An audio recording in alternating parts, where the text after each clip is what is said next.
शेतकऱ्यांवर गोळीबार केला, त्यामध्ये आमच्या या तिन्ही सहकाऱ्यांना या पाण्याच्या संघर्षासाठी आपलं संपूर्ण जीवन उद्ध्वस्त होऊन, कुटुंब उद्ध्वस्त होऊन त्यांना प्राण गमावावे लागले, याच्यापेक्षा मावळ तालुक्यामध्ये दुसरं दुःख कुठलंच असू शकत नाही. म्हणून आपण गेली 15 वर्ष सातत्याने या ठिकाणी हा लढा पवना बंदिस्त जलवाहिनीच्या विरोधात सातत्याने लढत आहोत. अनेक वेगवेगळे प्रसंग गेल्या 15 वर्षात या ठिकाणी चर्चेच्या माध्यमातून पुढे आलेले असताना देखील आजही आपण सगळेजण या विषयावर कायम ठाम भूमिका घेऊन उभे राहिल्यामुळे आजपर्यंत या लढ्याला खऱ्या अर्थाने आतापर्यंत तरी आपण न्याय देण्याचं काम सगळ्यांनी मिळून केलेलं आहे.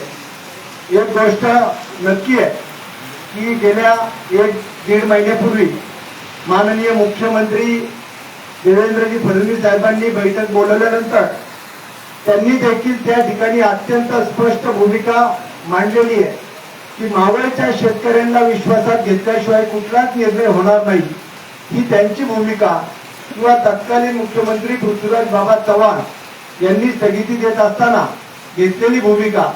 त्यामुळे हा पक्षाच्याही पलीकडे जाऊन, राजकारणाच्याही पलीकडे जाऊन मावळच्या समाज हिताच्या दृष्टीने आपण सगळेजण एकत्र येऊन सातत्याने हा लढा देत आहोत.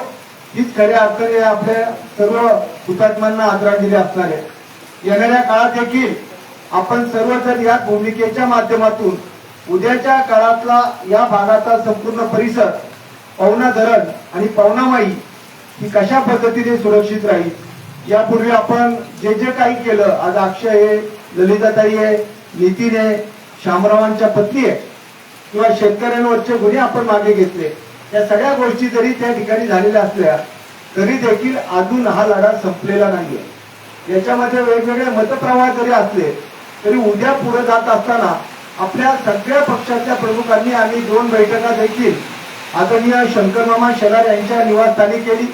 वेगवेगळे मतप्रवाह त्या ठिकाणी असले तरी सर्वांनी एकजुटीने या ठिकाणी पुढे जाण्याच्या संदर्भातलं धोरण आपण तालुक्याच्या दृष्टीने या ठिकाणी नक्कीच पुढे येऊन काम करण्याचा आपला प्रयत्न असणार आहे.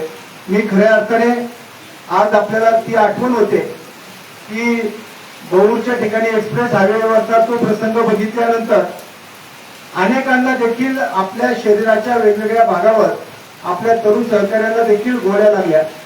माननीय मुख्यमंत्री तत्कालीन पृथ्वीराजजी चव्हाण असतील किंवा आता आदरणीय देवेंद्रजी फडणवीस साहेब असतील, आता ज्या मुलांच्या शरीरावरती गोळ्या लागल्या होत्या त्यांना देखील सरकारने पिंपरी चिंचवड महानगरपालिकेमध्ये नोकरी घेण्याचा निर्णय करून त्याचा प्रस्ताव देखील राज्य शासनाला त्या ठिकाणी मागच्या आठवड्यामध्ये प्राप्त झालेला आहे. म्हणून आपण ज्यांनी ज्यांनी या लढ्यामध्ये सहभाग घेतला त्या 169 शेतकरी असेल, त्यांच्या बरोबरचे अजून काही शेतकऱ्यांवरचे गुन्हे देखील त्या ठिकाणी प्रलंबित आहेत. वाढत्या नागरीकरणाच्या माध्यमातून विचार करत असतात या भागातल्या ज्या शेतकऱ्यांवरचे गुन्हे प्रलंबित आहेत त्यांची केस देखील आपण त्या ठिकाणी माननीय न्यायालयामध्ये त्या ठिकाणी मांडून मागील झालेल्या निर्णयाच्या अनुषंगाने त्या शेतकऱ्यांवरचे देखील गुन्हे मागे घेणं हीच खऱ्या अर्थाने आपल्या सर्व हुतात्म्यांना आदरांजली असणार आहे. मी आपल्या सर्वांच्या वतीने या तिन्ही हुतात्म्यांना भावपूर्ण श्रद्धांजली समर्पित करतो. त्याचबरोबर मावळ तालुक्यातले गरिबांचे डॉक्टर अनिलजी उनकुले यांचं देखील आज सकाळी त्या ठिकाणी अंत्यविधीचा कार्यक्रम झाला. काल त्यांचं त्या ठिकाणी निधन झालं होतं.